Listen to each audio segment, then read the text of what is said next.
Have you ever stood in a moment where one decision could either keep everything you'd spent years building or strip it all away in a single afternoon, and you knew deep down that there was only one answer you could live with? Have you ever wondered what kind of person you'd really be when someone with power over your paycheck looked you in the eye and demanded that you betray everything you believed in? That's exactly what happened in this true story. My name is Sarah Mitchell. I'm a 36-year-old senior vice president of client relations, and the day my boss told me to defraud our biggest client was the day my entire life split in two.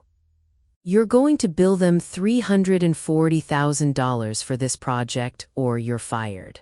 Tyler Brennan stood in my office doorway with his arms crossed over his chest. His face flushed that particular shade of red I'd come to recognize over the last 3 years, the angry red of a man who had never in his life been told no. And who had no idea what to do with the word when it finally landed in front of him. I looked up slowly from my desk, my pen still hovering over the proposal I'd been reviewing, the proposal for Pinnacle Industries, our largest client, the account that represented 40% of our annual revenue. The same client I had personally walked into our firm 8 years earlier, sitting across from their CEO at a tiny coffee shop with nothing but a handshake and a promise. The client who trusted me implicitly, completely, without question. I set my pen down. The project cost is $185,000, I said evenly, keeping my voice as flat and steady as the conference room table between us. That's what the scope requires, that's what I'm billing them. The client has budget approval for $350,000, Tyler shot back, stepping into my office. They're expecting to pay that much. We're leaving money on the table, Sarah. We're providing honest billing, there's a difference. He closed the door behind him, and the soft click of that latch felt louder than it had any right to be. His cologne flooded the room, something expensive, something French, something that smelled like a man who had read in a magazine that successful people wore French cologne. His suit was custom. His watch was Swiss. Everything about Tyler Brennan screamed new money, desperately trying to look like old money and falling about 3 inches short. He'd inherited Brennan Consulting from his father 3 years ago. In those 3 years, he had systematically dismantled everything the old man had built over 4 decades, a firm built on integrity, on long-term relationships, on the kind of quiet excellence that didn't need to advertise itself. His father had been a gentleman. Tyler was a salesman in a gentleman's suit.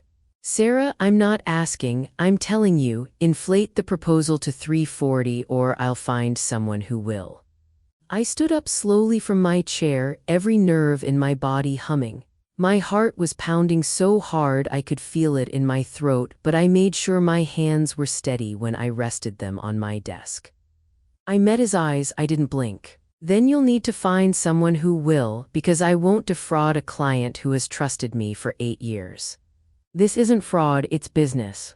It's fraud, and when Pinnacle finds out, and Tyler, they will find out, they will sue us into oblivion, and they will take every other client we have with them when they go. Tyler's jaw clenched so hard I could see the muscle jumping under the skin. You're fired, he said in a voice that was almost calm, the way a man's voice goes calm right before he punches a wall. Effective immediately, pack your office, be out by end of business today. He turned, yanked the door open and walked out, leaving it wide open behind him. Through the doorway I could see heads popping up over cubicle walls like prairie dogs, eyes wide, mouths half open. Everyone had heard, of course they had heard. Tyler had wanted them to hear. I stood there in the middle of my office for exactly 10 seconds. I counted them. 1, 2, 3. The air conditioning hummed. Somewhere down the hall a phone rang and went unanswered. My heartbeat slowed back to something normal. I felt my shoulders drop. Then I sat back down, opened my laptop and got to work. Because if Tyler Brennan wanted to play this game, fine, I'd play it better. I pulled up my client list, 37 active accounts. I had personally brought in 28 of them. The dirty little secret of Brennan Consulting, the one Tyler refused to admit even to himself, was that those companies didn't have a relationship with Brennan Consulting. They had a relationship with me. The firm was just the business card I happened to hand out. I picked up my personal cell phone, opened my contacts, and started making calls. Before I tell you what happened next, I want to say this: if you're the kind of person who believes that standing up for what's right still matters even when it costs you everything, then please consider sticking around. We just hit our first big milestone and we're working our way toward 2,000 subscribers. Every single one of you who joins this little community helps us keep telling these real stories about people who chose their principles over their paycheck and somehow came out the other side stronger than they started. I grew up in a middle-class family in Ohio. My father was a union electrician who'd worked the same county for 35 years. My mother taught second grade at the elementary school I'd attended as a child. We weren't wealthy, we weren't poor. We were the kind of family that had a roast on Sundays and an old, sagging couch nobody was allowed to throw out because it had been my grandmother's. My parents weren't rich, but they were rich in the things that actually mattered: integrity, work ethic, the simple, stubborn belief that you treated other people the way you wanted to be treated and that the world eventually would notice. My father had a saying, and he repeated it so often that my brother and I used to mouth it along with him at the dinner table: your reputation is built in inches and lost in miles. He'd seen it happen too many times. Contractors who cut corners, electricians who skimmed wire, plumbers who overcharged little old ladies for work they didn't do. They'd make a quick buck. And then word would get around, because word always got around, and one day they'd wake up and realize their phone had stopped ringing, and they'd never be able to explain to their wives or their kids why. That lesson built my entire career. I built relationships on trust. I never overpromised. I never overbilled. When I told a client the work would cost $185,000, it cost $185,000. When I said I'd deliver by Friday, I delivered by Thursday afternoon. When something went wrong on my watch, and things always go wrong eventually, I called the client first before they called me, and I told them exactly what had happened. That's why my clients stayed for years. That's why they referred their colleagues. That's why I had grown Brennan Consulting's client base from 12 sleepy accounts to 37 active ones in 8 years.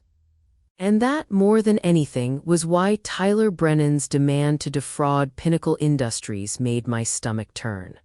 The first call I made was to Daniel Carter, the CEO of Pinnacle. "Sarah," his voice came through, warm and easy, the way it always did. "I was literally just looking at your proposal. Looks solid as always. Daniel, I need to tell you something, and I need you to keep it confidential for the next few hours." His tone shifted instantly. Daniel had been negotiating multi-million-dollar deals for 30 years. He could read a change in someone's voice the way other men read a stock chart. "What's wrong?" "I was just fired from Brennan Consulting."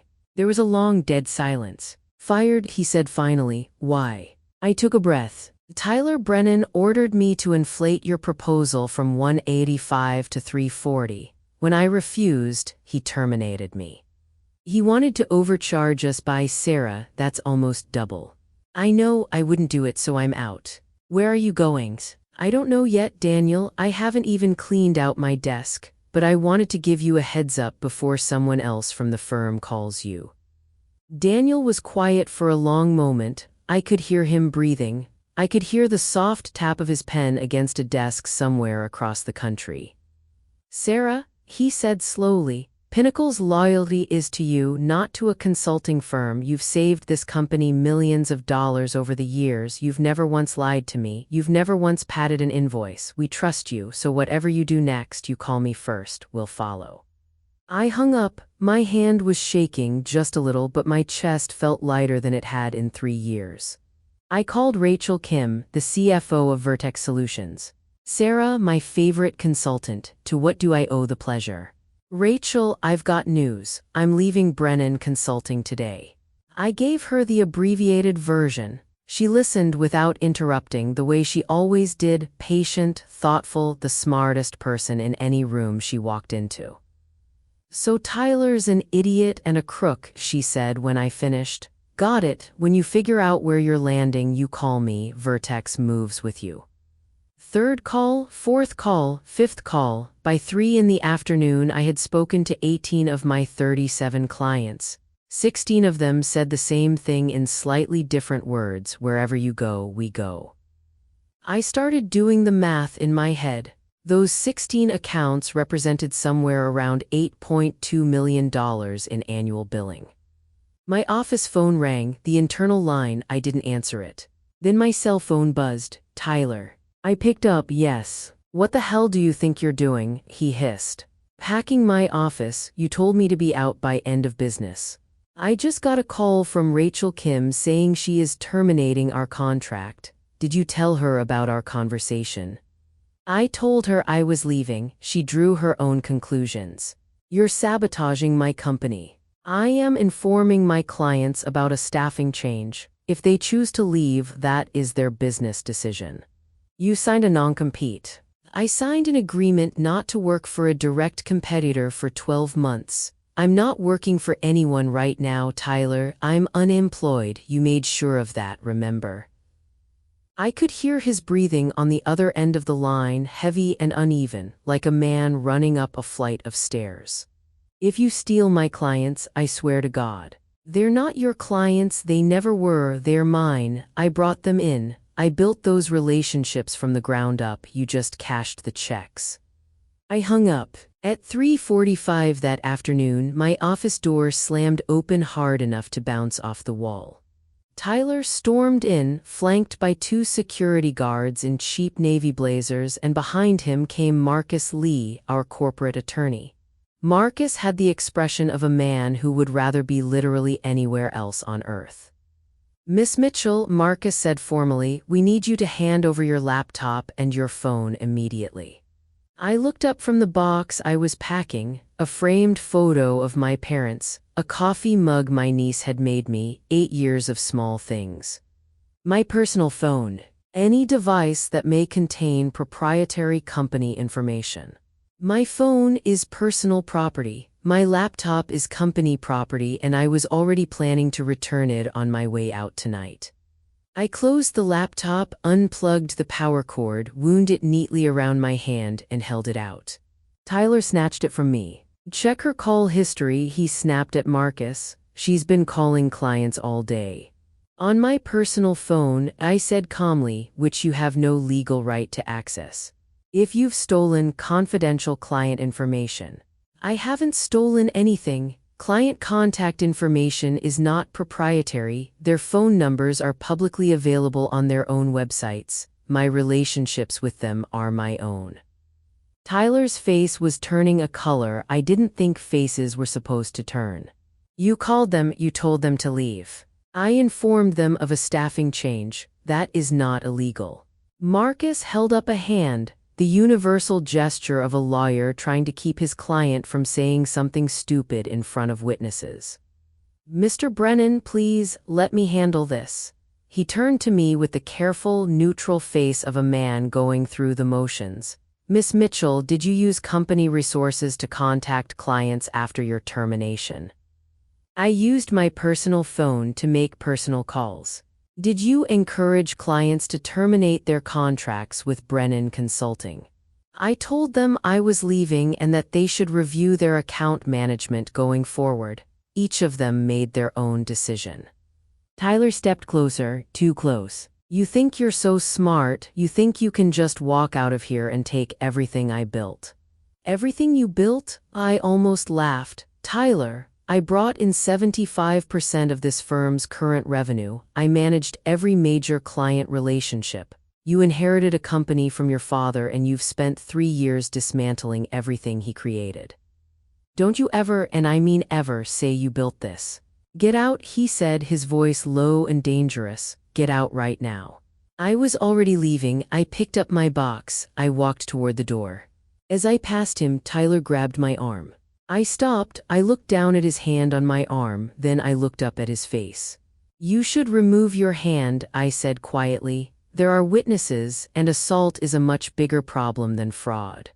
He let go. I was halfway across the parking lot, my box balanced against my hip when I heard rapid footsteps behind me.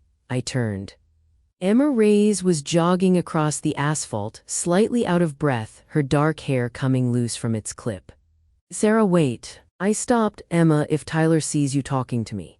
I don't care, half the office doesn't care anymore. She glanced back at the building. I heard what happened, the whole floor heard, and I want you to know whatever you do next, I'm in. Emma, I'm serious, I don't even know what I'm doing yet. I've been looking for an exit strategy from this place since the day Tyler took over. I just needed someone brave enough to go first. Before I could respond, the building's front doors opened and Tyler emerged, talking fast into his phone. He spotted us. His eyes narrowed. He ended the call mid-sentence and marched toward us across the parking lot. Reyes, get back inside now. Emma didn't move. I'm on my break. I don't care, you are not to have any contact with Miss Mitchell. To stand in a public parking lot having a conversation, Emma said, crossing her arms. Pretty sure that's still legal. Tyler turned away from her, his patience visibly fraying. Get inside, he said. We need to reassign Sarah's accounts immediately. You're taking over Pinnacle Industries. Emma's eyebrows shot up. Me, I don't know anything about their operations. Then learn, the proposal needs to go out by end of week. What proposal? The one Sarah was working on, $340,000 for the efficiency project. Emma went very still, she looked at me, she looked back at Tyler. The project scope only justifies about $185. The client has budget for $350, we're pricing at $340, that's what I'm telling you to do unless you'd like to join Sarah in unemployment. The whole parking lot seemed to go quiet, the wind stopped, somewhere far away a car door slammed.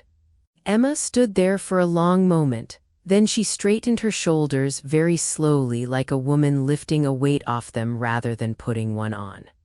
I quit. Tyler's mouth fell open. What? I quit, effective immediately. I'm not going to overcharge a client, and I'm not going to work for someone who demands that I do. She turned to me. Can we talk about opportunities? Absolutely. We walked toward my car and Tyler stood there in the middle of the parking lot, sputtering at our backs. You're both fired, he shouted, and I'm calling my lawyer. Emma didn't even look back. We reached my car and I unlocked it. That felt amazing, she said, sliding into the passenger seat. Then, quieter, also terrifying, Sarah, do you actually have a plan? I have the beginning of one, and 16 clients who said they'd follow me wherever I went. My phone buzzed, a text from Mason Cole, one of our senior consultants. Did Emma really just quit in the parking lot? Because if you're starting something, I'm interested. I showed Emma the screen. Another text came through almost immediately. Olivia Wang, heard what happened. Count me in if you need a data specialist.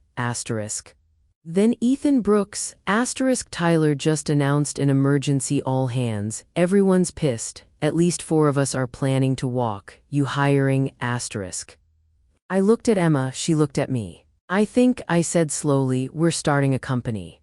I went home that night, sat down at my kitchen table and opened my laptop. If I was going to do this, actually start my own firm from scratch in 24 hours, I needed to move faster than Tyler could think. I opened a blank document. I typed at the top, Mitchell Consulting Group, business plan, I worked through the night, fueled by black coffee and the kind of clean, sharp adrenaline you only get when you've finally stopped pretending. Business structure, LLC, single member to start with equity options for future partners.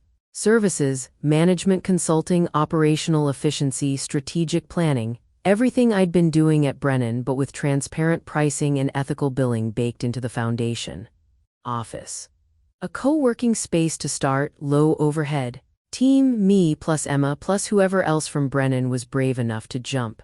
Pricing, competitive but honest, no inflated proposals, no hidden fees, no mysterious line items. Client acquisition, I already had 16 verbal commitments. That was $8.2 million in annual billing waiting for me to send a piece of paper. By 3 in the morning, I had a complete business plan. By 4, I'd filed my LLC paperwork online. By 5, I'd secured a co-working space membership. By 6, I'd drafted engagement letters for all 16 clients. By 7, I'd designed a basic logo and a simple website landing page using a template I bought for $50. At 8 in the morning, I started making calls. Daniel Carter answered on the second ring. Sarah, tell me you've got good news. Mitchell Consulting Group is officially open for business as of this morning. Send me the paperwork, we'll execute it today. Daniel, I need to be transparent with you. I'm running lean right now. It's me and one other consultant. No fancy office, just quality work and honest billing. Sarah, that's literally all we've ever wanted from you. Send the paperwork. Second call, Rachel Kim. Please tell me you're calling with what I think you're calling with. Mitchell Consulting Group is live. If Vertex wants to transfer. Yes, send everything. By 9 that morning, I had spoken to 12 of the 16 clients. All 12 were already executing transfer agreements. At 9:05, my phone rang. Unknown number, I answered. Is this Sarah Mitchell? The voice was halfway between a shout and a scream.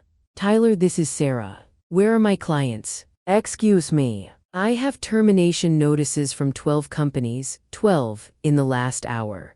I had to pull the phone away from my ear. Tyler, you need to calm down. Calm down, you've stolen my entire client base. I haven't stolen anything. Clients made independent business decisions. You violated your non-compete. I didn't. I checked with a lawyer. I am not working for a competitor. I started my own firm. The non-compete doesn't apply. I'll sue you.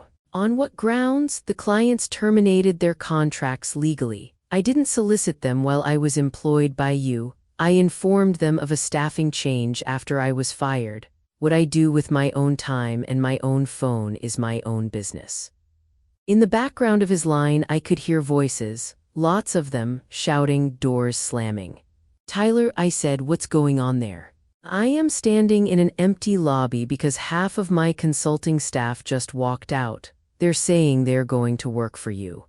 What? Emma Reyes, Mason Cole, Olivia Wang, Ethan Brooks, all of them.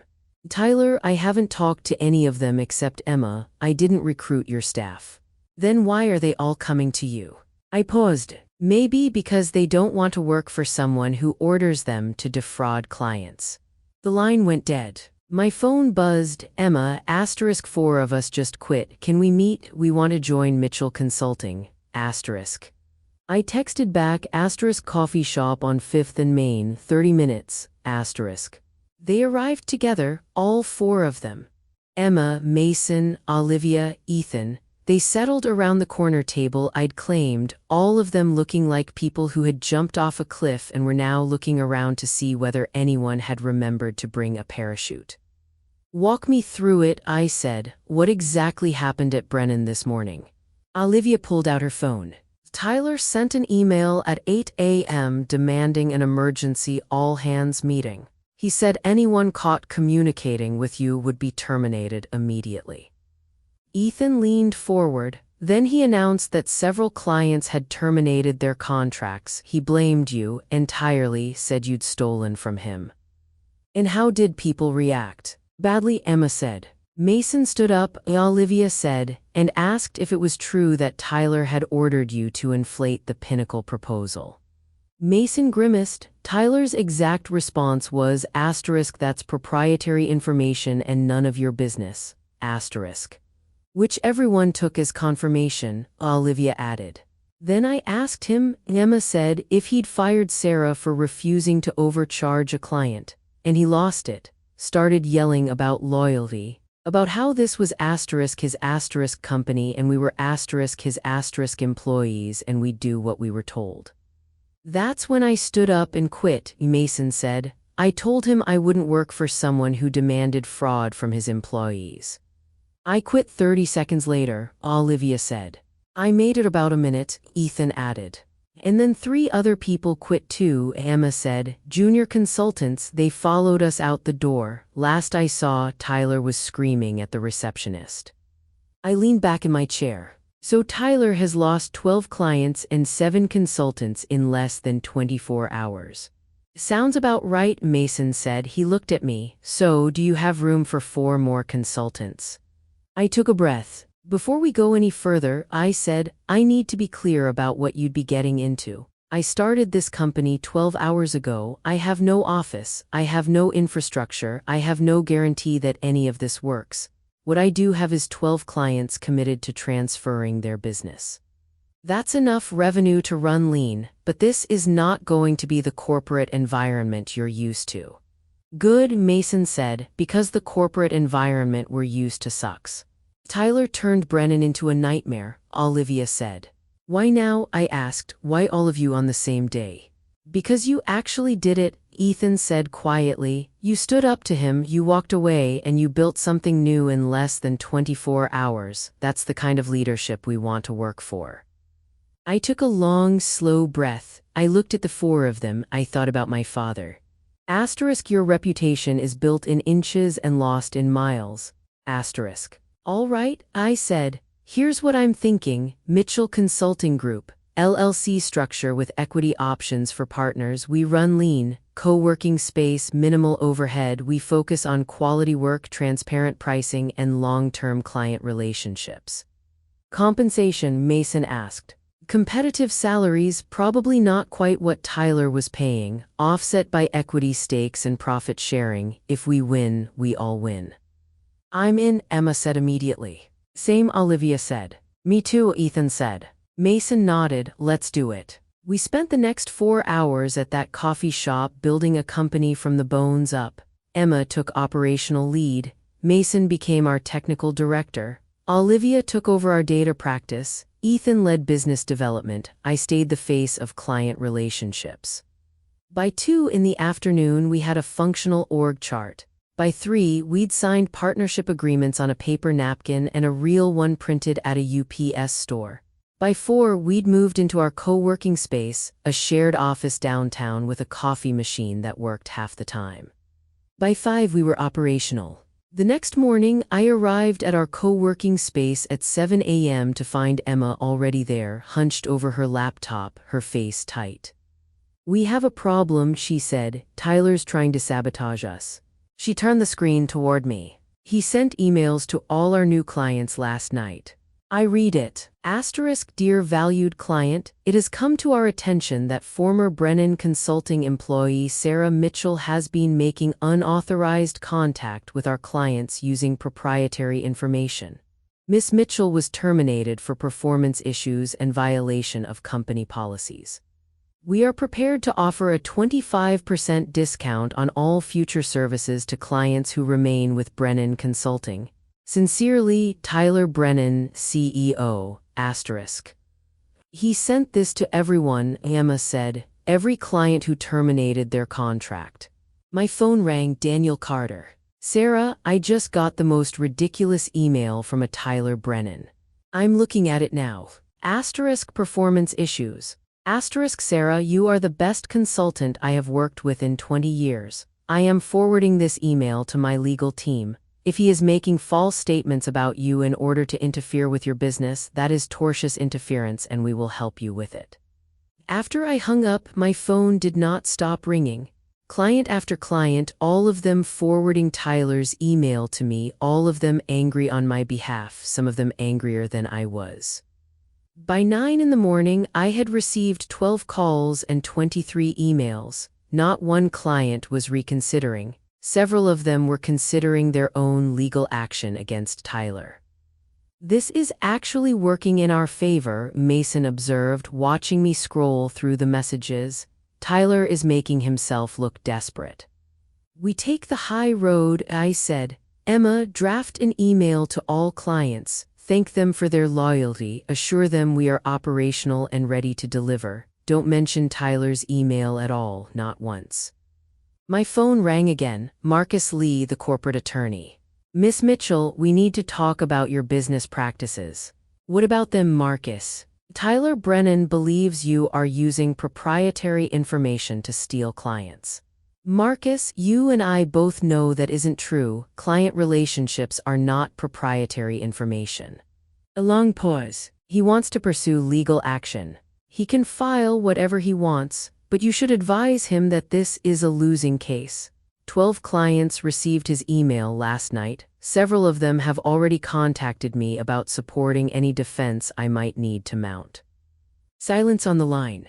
Marcus, I said gently, I know you're just doing your job, but Tyler is spiraling. This isn't going to end well for him, and you don't want your name on the paperwork when it doesn't. I'll convey your position. The Pinnacle Industries project officially kicked off the following Monday. Daniel Carter joined our conference call at 9 a.m. sharp. Sarah, he began, before we start, I want to say something. What you did took guts. Walking away from a secure job because you refused to compromise your integrity, that's rare, and it's exactly why we are here today. I appreciate that, Daniel. So let's make this project a showcase for what ethical consulting looks like.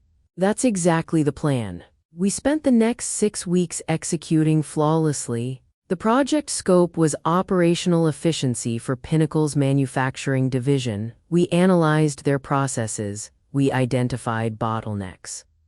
We implemented solutions that increased throughput by 23% while reducing costs by $2.1 million annually. Emma managed the project timeline with military precision. Mason led the analytical work. Olivia's data analysis uncovered patterns in production delays that Pinnacle's internal team had missed for years. Ethan coordinated with their team and kept communications smooth, gentle, transparent.